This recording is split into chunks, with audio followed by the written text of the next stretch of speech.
கிறிஸ்துவுக்குள்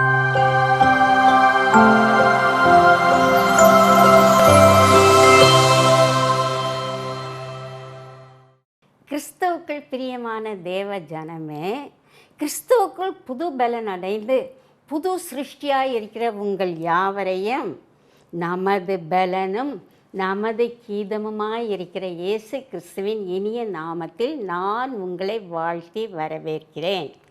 வேதம் கூறுகிறது, தாவீதும் யோசேப்பும் கர்த்தருக்குள் அதிகமாய் விருத்தியடைந்தார்கள். நாமும் கர்த்தருக்குள் அதிகமாய் விருத்தி அடைய வேண்டும், வலிகி பெருக வேண்டும், வல்லமைக்கு மேல் வல்லமை அடைய வேண்டும், மகிமைக்கு மேல் மகிமை அடைய வேண்டும், வெற்றி மேல் வெற்றி கிடைக்க வேண்டும். அதற்கு ஒரே ஒரு கண்டிஷன் தான், அதாவது சேனைகளின் தேவனாகிய கர்த்தர் நம்மோடு கூட இருக்க வேண்டும். அப்பொழுது நாம் விருத்தி அடைவோம், நம் சபைகள் விருத்தி அடையும், தேவ வசனம் விருத்தி அடையும், சீஷர்களின் எண்ணிக்கை அதிகரித்து கொண்டே போகும். அதுவும் இல்லாமல் வசனம் நமக்குள் இருக்கும் பொழுது நம்முடைய உள்ளான மனுஷன் புதிதாக்கப்படுவான், நமது ஆத்துமா புதிதாக்கப்படும். எனவே நமக்கு தேவை வசனம், சத்திய வசனம் நமக்கு தேவையாக இருக்கின்றது. வேத வசனங்கள் யாவும் நமக்கு இன்பமானவை, மதுரமானவை, நம்மை உயிர்ப்பிக்கக்கூடியதாக இருக்கிறது, நம்மை வெற்றியின் பாதையில் செல்லக்கூடியதாக இருக்கின்றது. நீதியின் பாதையிலும் நியாயத்தின் பாதையிலும் நம்பிக்கையின் பாதையிலும் நம்மை வழிநடத்தக்கூடியது தேவ வசனமே. அதனால்தான் எரேமியா தீர்க்கதரிசி என்ன கூறினார்? தேவனுடைய வார்த்தை கிடைத்தவுடன் அதை நான் உட்கொண்டேன் என்று கூறுகிறார். நாம் வசனத்தை படித்து அதை நமக்குள் அபியாசப்படுத்த வேண்டும். அப்பொழுது நமக்குள் ஜீவ ஊற்று ஊறிக்கொண்டே இருக்கும்.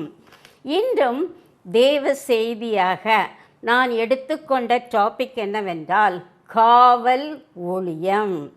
இது நமது ஆத்மாவை உயிர்ப்பிக்கக்கூடிய ஒரு தேவ செய்தியாக இருக்கின்றது. தேவனானவர் நம்மை காவலர்களாக நியமித்திருக்கிறார். எனவே நமது ஊழியம் காவல் ஊழியம். 4 விஷயங்களில் நாம் காவலாளிகளாய் இருக்கிறோம். ஆத்துமாவுக்கு காவலாளி, பரிசுத்தத்திற்கு காவலாளி, நமது நாவிற்கு காவலாளி, நமது ஆவின் வஸ்திரங்களுக்கு காவலாளியாக இருக்க நம்மை தேவன் நியமித்திருக்கிறார். முதலாவதாக நாம் எவ்வாறு ஆத்துமாவுக்கு காவலாளியாக இருக்க வேண்டும் என்பதை பற்றி பார்க்கலாம். தேவனானவர் ஒவ்வொருவருக்கும் ஒரு ஊழியத்தை கொடுக்கிறார். வேதத்தை எடுத்து வாசித்து பாருங்கள். நெகேமியாவுக்கு எருசலேம் மதிலை கட்டும் ஊழியத்தை கொடுத்தார். செருபாபேலுக்கு எருசலேம் தேவாலயத்தை கட்டும் ஊழியத்தை கொடுத்தார். ஏசாயா, எரேமியா தீர்க்கதரிசிகளுக்கு தீர்க்க தரிசனம் சொல்லும் ஊழியத்தை கொடுத்தார். ஆசாரியர்களுக்கு ஆலயத்தில் பணிவிடை செய்யும் ஊழியத்தை கொடுத்தார். இன்று நமக்கு ஒரு ஊழியத்தை கொடுக்க போகிறார். அதுதான் காவல் ஊழியம். நாம் காவற்காரர்கள், வாட்ச்மேன். நம்மை வாட்ச்மேனாக அப்பாயின்ட்மெண்ட் பண்ண போகிறார் நம் தேவனாகிய கர்த்தர்.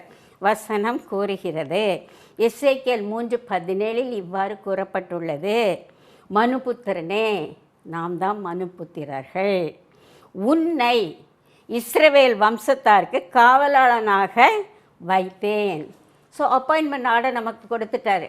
நீ ஒரு காவலாளி, யூ ஆர் அ வாட்ச்மேன் என்று கூறுகிறார். நம்மை ஆத்மாவுக்கு காவலாளியாக வைத்திருக்கிறார். நம் ஆத்மா வாழ வேண்டும், நம் ஆத்மா வளர வேண்டும், நம் ஆத்மா உயிர்ப்பிக்க வேண்டும், நம் ஆத்மாவை நாம் பாதுகாக்க வேண்டும். ஒரு வசனத்தை வாசிக்கிறேன். நீதிமொழிகள் 4:23. எல்லா காவலோடும் உன் இருதயத்தை காத்துக்கொள், அதினின்று ஜீவ ஊற்று புறப்படும். இங்கு இருதயமும் ஆத்மாவும் ஒன்றுக்கொன்று தொடர்புடையதாக இருக்கின்றது. வசனம் என்ன கூறுகிறது? உன் இருதயத்தை, அதாவது உன்னுடைய ஆத்துமாவை நீ காத்துக்கொள், பாதுகாத்துக்கொள் என்று கூறப்பட்டிருக்கிறது. பாவக்கரையிலிருந்து நம்முடைய ஆத்மா பாதுகாக்கப்பட வேண்டும். சாத்தானிடமிருந்து, பாவ இச்சையினிடமிருந்து நாம் பாதுகாக்கப்பட வேண்டும். எதை? ஆத்துமாவை. ஆத்மா அழிவில்லாதது ஒன்று. எனவே அதை பாதுகாக்கும் பொழுது, பாவத்திலிருந்து பாதுகாக்கும் பொழுது ஜீவ ஊற்று நம் ஆத்மாவிலிருந்து வருமா. அதாவது சந்தோஷம், சமாதானம், ஆசீர்வாதங்கள் எல்லாம் ஜீவ ஊற்றாக நம் ஆத்மாவிலிருந்து புறப்பட்டு வரும் என்று வசனம் கூறுகிறது. எப்பொழுது நாம் ஆத்மாவை பாதுகாக்க வேண்டும்? சில வேளைகளில் நாம் நிலையற்ற சில பொருட்களை அதிகமாக பாதுகாக்கிறோம். உதாரணமாக வீட்டை எடுத்துக்கொள்ளும். வீட்டிற்கு பாதுகாப்புக்காக கோட்ரேஜ் லாக் வாங்கி போடுகிறோம், வாட்ச்மேனை அப்பாயிண்ட் பண்ணுகிறோம். ஆனால் அந்த வீடு நிலையற்றது, அழிந்து போகக்கூடியது. நமது சரீரத்தை எடுத்துக்கொள்.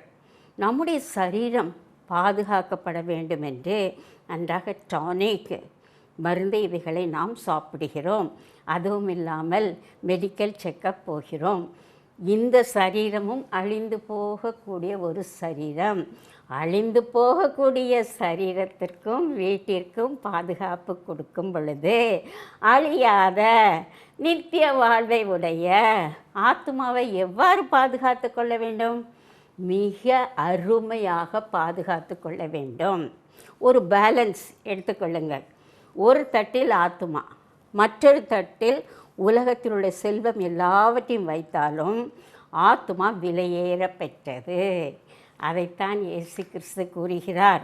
மத்தேயு 16:26 ஒருவன் உலகம் முழுவதையும் ஆதாயப்படுத்தினாலும் தன் ஆத்மாவை நஷ்டப்படுத்தினால் அவனுக்கு என்ன லாபம்? ஒரு லாபமும் இல்லை. எனவே ஆத்மாவை ஆதாயப்படுத்த வேண்டும், பாதுகாக்கப்பட வேண்டும். மற்றும் ஒரு உவமையை கூறுகிறார். ஆத்மா விலையேற பெற்றது, அதை பாவத்தினின்று பாதுகாக்க கொள்ள வேண்டும் என்று ஒரு உவமையை கூறுகிறார். ஒரு ஐஸ்வர்யவான் விதை விதைத்தான். அநேக தானிய விளைச்சல் கிடைத்தது. அதை அவன் களஞ்சியங்களில் சேர்த்து வைத்தான். பின்பு கூறினான், ஆத்மாவே, நீ நன்றாக சாப்பிட்டு திருப்தியாகி இளைப்பாறுதல் அடை என்று கூறுகிறான். அப்பொழுது கர்த்தர் கூறுகிறார், மதிகேடனே, இன்று இரவே உன் ஆத்மா உன்னிடத்திலிருந்து எடுத்துக்கொள்ளப்படுமானால் நீ சேமித்து வைத்தது என்னவாகும் என்று கேட்கிறார். ஆத்துமாவை பாதுகாக்க வேண்டும். எவ்வாறு பாதுகாக்க வேண்டும்? வசனம் கூறுகிறது, நாம் தேவனுடைய வார்த்தையின் மூலம் நம் ஆத்மாவை பாதுகாக்க வேண்டும். வேதத்தை எடுத்து வாசிக்க வேண்டும், அதனுடைய வல்லமையை பெற்றுக்கொள்ள வேண்டும். அப்பொழுது பாவம் நம்மை விட்டு ஓடிப்போய்விடும், சாத்தான் நம்மை விட்டு ஓடிப்போய் விடுவான். அந்த வசனத்தை சுவிசேஷமாய் மற்றவர்களுக்கு கூற வேண்டும். அப்பொழுது நமது ஆத்மா பாதுகாக்கப்படும். அதுவும் இல்லாமல் நாம் பரிசுத்த ஆவியினால் நிரப்பப்பட வேண்டும். பரிசுத்த ஆவியின் வரங்களும் கனிகளும் நம் ஆத்துமாவை செழிப்புள்ளதாக்கும், பாதுகாப்புடன் வைத்து கொள்ள இருக்கும். ஒரு சிறு உதாரணம் கூறுகிறேன். ஒரு போதகர் ஒருவருக்கு கண் தெரியாது. பிரெய்லி பைபிள் என்று கேள்விப்பட்டிருப்பீர்கள். அந்த பிரெய்லி பைபிளை வாசித்து கொண்டே இருப்பார். நன்றாக வாசித்து அவர் அதில் ஒரு PhD டிகிரியை வாங்கியிருந்தார். அவர் கூறுகிறார், என்ன தெரியுமா, உலகத்தில் அநேக போட்டி பொறாமைகள் இருக்கின்றது. எதை எடுத்தாலும் போட்டி. ஆம், swimming competition, written competition, drawing competition, இப்படி பல போட்டிகள். ஸ்போர்ட்ஸில் எடுத்துக்கொள்ளுங்கள், பல போட்டிகள். ஸோ எங்கே பார்த்தாலும் போட்டியாக இருக்கின்றது. போட்டியின் நிமித்தம் மனிதன் பொறாமை அடைகிறான். ஆனால் ஒன்றே ஒன்று மட்டும்தான் போட்டி இல்லாதது, பொறாமை இல்லாதது. அது என்னவென்றால் இயேசு கிறிஸ்துவின் அன்பு. யாரும் இயேசு கிறிஸ்துவின் அன்பை போட்டி போட்டு வாங்க வேண்டும் என்று தேவையில்லை. இயேசுவின் அன்பு இனாமாக நமக்கு கொடுக்கப்படும், ஈவாக நமக்கு கொடுக்கப்படும். எந்த ஆத்மாவும் இயேசுவின் அன்பை பெற்றுக்கொள்ளலாம். அதனால் பாதுகாப்பாக இருக்கலாம். யாருக்கும் அதில் பொறாமை இருக்காது என்று கூறுகிறார். இரண்டாவதாக, பரிசுத்தத்திற்கு நாம் காவலாளியாக இருக்க வேண்டும். நாம் பரிசுத்தமான வாழ்க்கை உலகத்தில் வாழ வேண்டும். இதுதான் தேவ கட்டளை. தேவன் என்ன கூறுகிறார்? நான் பரிசுத்தராய் இருப்பது போல நீங்களும் பரிசுத்தராய் இருங்கள் என்று கூறுகிறார். பவுல் தீமோத்தேயுவை பார்த்து உன்னுடைய பரிசுத்தத்தை நீ காத்துக்கொள் என்று கூறுகிறார். வாசிக்கிறேன் அந்த வசனத்தை. 1 தீமோத்தேயு 5:22.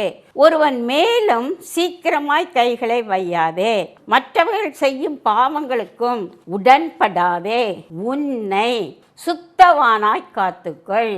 உன்னை சுத்தவான், பரிசுத்தவானாய் காத்துக்கொள் என்று கூறுகிறார். பரிசுத்தம் நம்முடைய வாழ்க்கைக்கு மிக மிக முக்கியம்.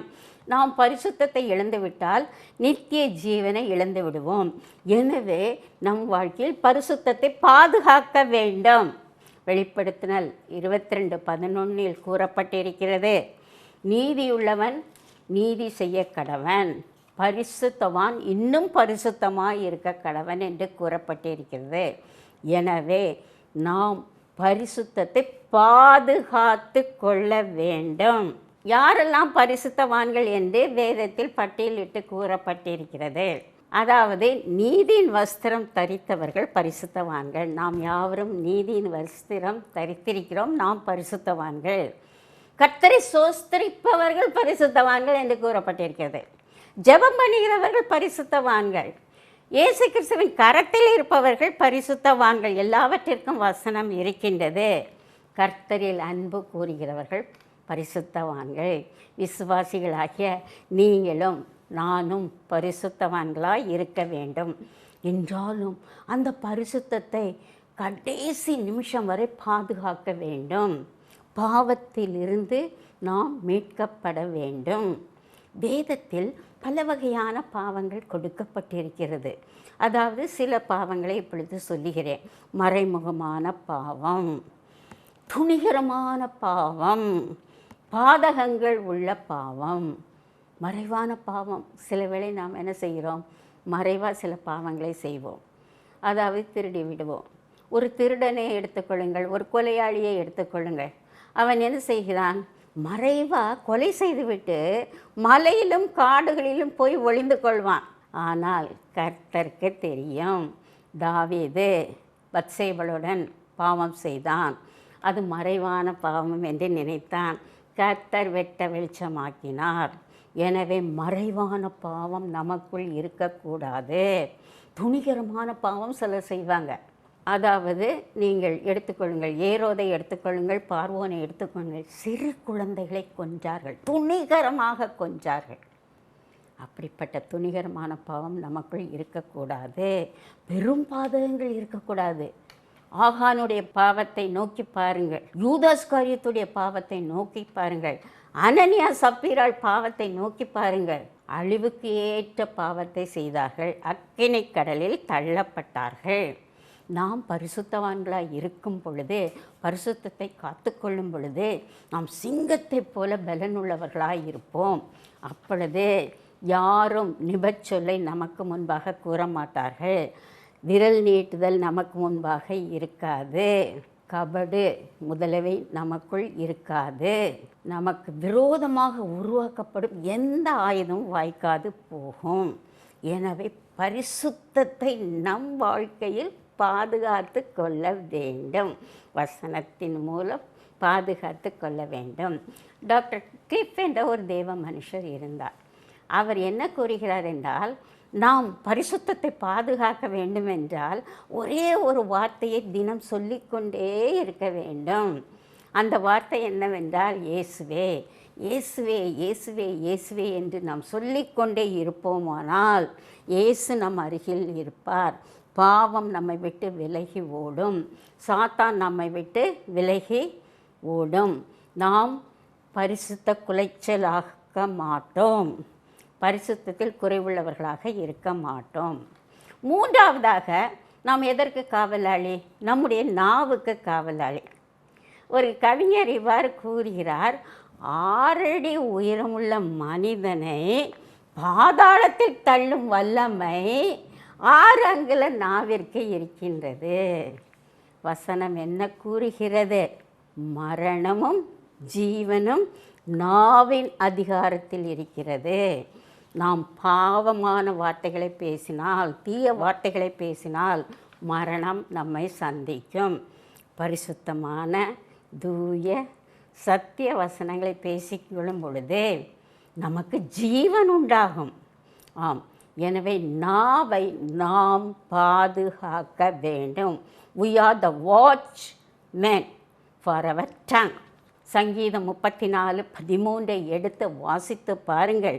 உன் நாவை பொல்லாப்புக்கும் உன் உதடுகளை கபட்டு வசனிப்புக்கும் விலக்கி காத்துக்கள். யாக்கோபு 3ஆம் அதிகாரத்தை எடுத்து வாசித்து பாருங்கள். அதில் நாவை பற்றி குறிப்பிடப்பட்டுள்ளது. நாவு ஒரு நெருப்பு என்று கூறப்பட்டிருக்கிறது. ஒரு சிறிய நெருப்பு காடு முழுவதையும் எரித்துவிடும். அதே போல நம் நாவில் உள்ள தீய வார்த்தைகள் நம்மையே எரித்துவிடும். அது அநீதி நிறைந்தது. நமது நாவானது தீய வார்த்தைகளை பேசும் பொழுது சரீரத்தை கரைப்படுத்தும்.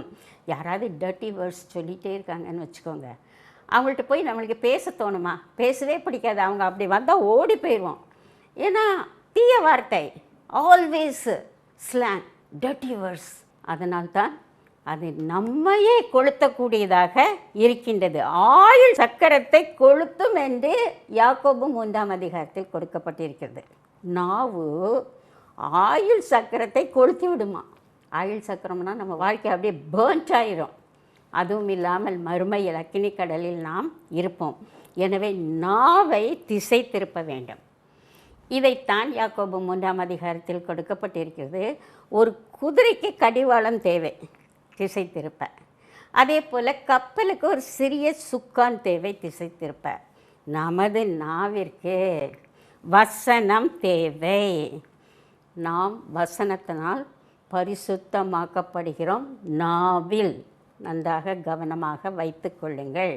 ஏசாயா 6ஆம் அதிகாரத்தில் என்ன கொடுக்கப்பட்டிருக்கிறது? ஏசாயா தீர்க்கதரிசி ஆலயத்துக்கு சென்றார். அங்கே ஆலயத்துக்கு போனோன்னே தேவனை பார்க்கிறார். ஐயோ, நான் அதமானேன், நான் அசுத்த உதடுள்ள மனுஷன் என்று அறிக்கையிடுகிறான்.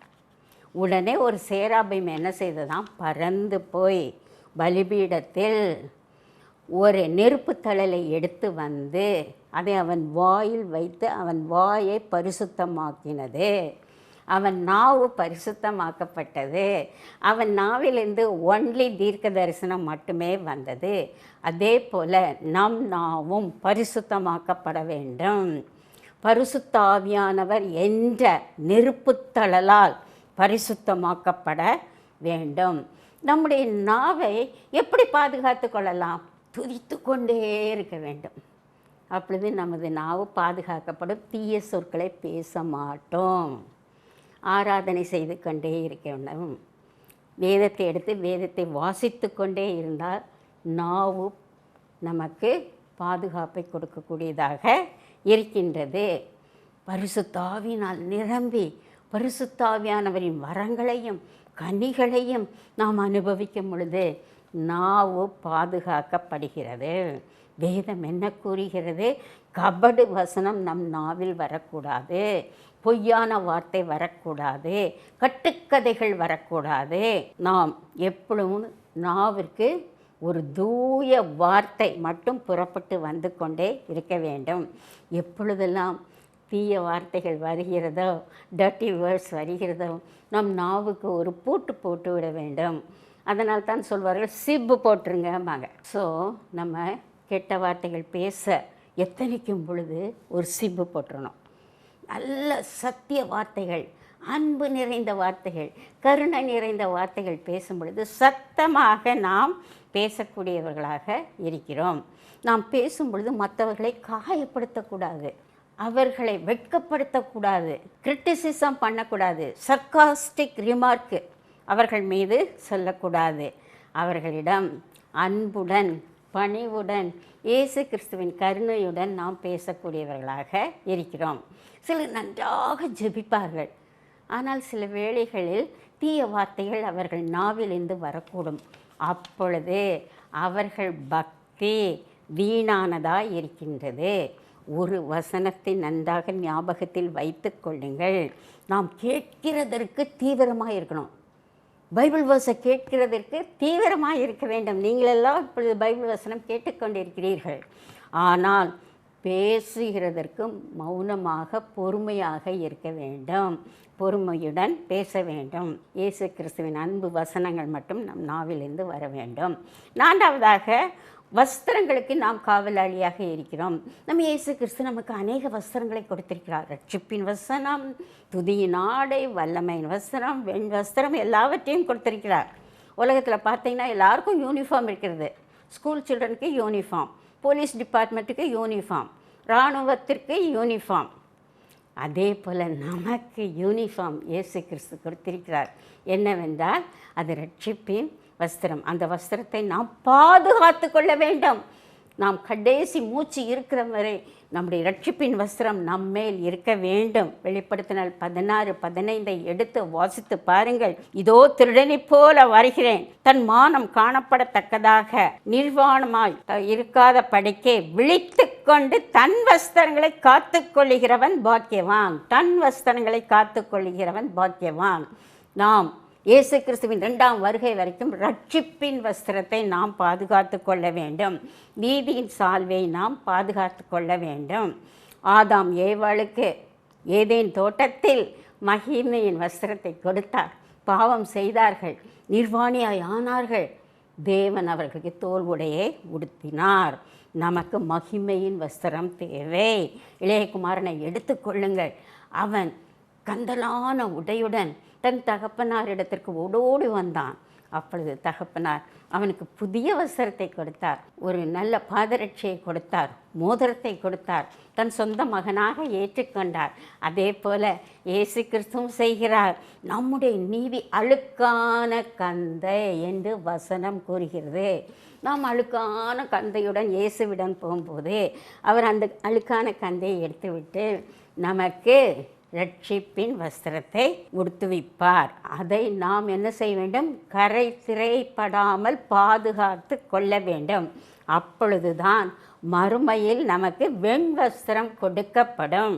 வெண்வஸ்திரம் கொடுத்தால் நாம் ஆண்டாண்டு காலம், நீடூழி காலம், முடிவில்லாத காலம் வரை இயேசுவோடு கூட பரலோகத்தில் நாம் அரசாளக்கூடியவர்களாக இருக்கிறோம். நாம் வஸ்திரத்தை காத்து கொள்ள வேண்டும். 4 காரியங்கள் சொன்னேன். அதாவது நாம் காவலாளி ஊழியத்தை செய்யக்கூடியவர்களாக இருக்கிறோம். முதலாவது ஆத்மாவை பாதுகாக்க வேண்டும், பரிசுத்தத்தை பாதுகாக்க வேண்டும், நாவை பாதுகாக்க வேண்டும், நம்முடைய ரட்சிப்பின் வஸ்திரத்தை பாதுகாக்க வேண்டும். இவற்றை மனதில் வைத்துக்கொள்வோம். கர்த்தர் இந்த வசனங்களை ஆசீர்வதிப்பாராக. பிரியமானவர்களை, இப்பொழுது நாம் ஜெபிக்கப் போகிறோம். இல்லாதவைகளை இருப்பவைகள் போல அழைப்பவராகிய எங்கள் அன்பின் தெய்வமே, உம்முடைய ரட்சிப்புக்காக நாங்கள் உம்மை துதிக்கிறோம். கர்த்தாவே, இரட்சண்ய பாடல்கள் சூழ்ந்து கொள்ளும்படி எங்களுக்கு கிருபை புரியும். நீர் பரிசுத்தர், நாங்களும் பரிசுத்தராய் இருக்க நீர் விரும்புகிறீர். இப்பொழுதும் நாங்கள் எங்கள் எண்ணத்திலும் எங்கள் வாக்கிலும் எங்கள் நடக்கையிலும் நாங்கள் பரிசுத்தம் உள்ளவர்களாக நடக்க நீர்தாமே எங்களுக்கு கிருபை புரியும். எங்கள் நாவை நீர் கட்டுப்படுத்தும் கர்த்தாவே, பரிசுத்தப்படுத்தும் கர்த்தாவே. நீர் எங்கள் நாவில் இருந்து உம்முடைய இனிய வார்த்தைகளை, ரட்சிப்பின் வார்த்தைகளை, மீட்பின் வார்த்தைகளை, வசனத்தின் வார்த்தைகளால் நாங்கள் மற்றவர்களோடு உரையாட கிருபை புரியும் கர்த்தாவே. எங்கள் வாழ்க்கையை ஒரு பரிசுத்தமுள்ள வாழ்க்கையாக மாற்றும். இயேசு கிறிஸ்துவின் இனி நாமத்தில் இந்த ஜெபத்தை நாங்கள் கேட்டுக்கொள்கிறோம். எங்கள் அருமை பிதாவே, ஆமென்.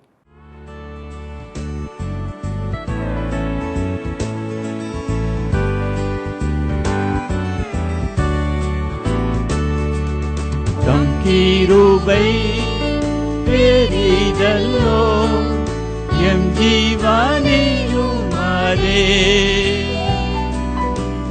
மட்டும் காத்ததுவே இன்னும் தேவை கிருபை தாருமே, இன்னும் தேவை கிருபை தாருமே.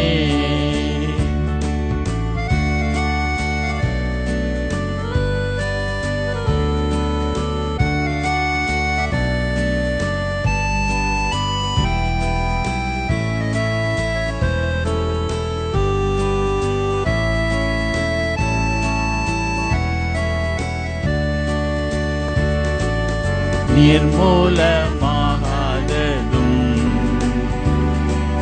நிற்பது மோக்கிருபை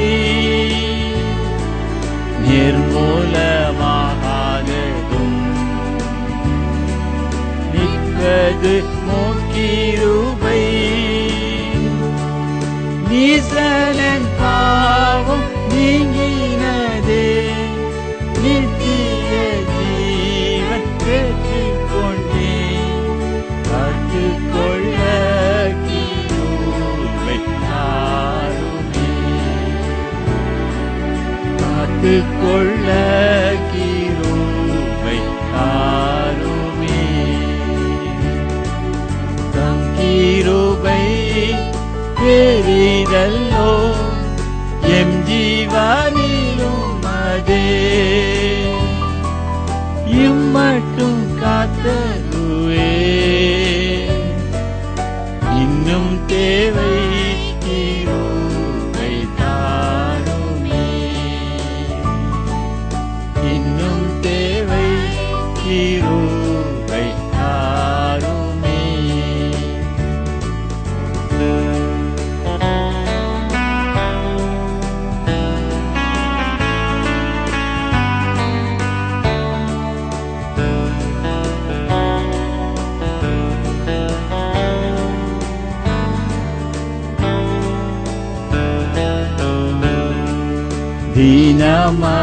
தீனமதிகாலையில் தேடும் புது கிருபை தீனமதிகாலையில் தேடும் புது கிருபை மனம் தளர்ந்த நேரத்திலும் பலவீன சரீரத்திலும் போதுமேவும் கிருபை தாருமே போதுமேவும் கிருபை தாருமே தம் கிருபை பெரிதல்லோ எம் ஜீவனிலும் அதே இம்மட்டும் காத்தருவே இன்னும் தேவை கிருபை தாருமே இன்னும்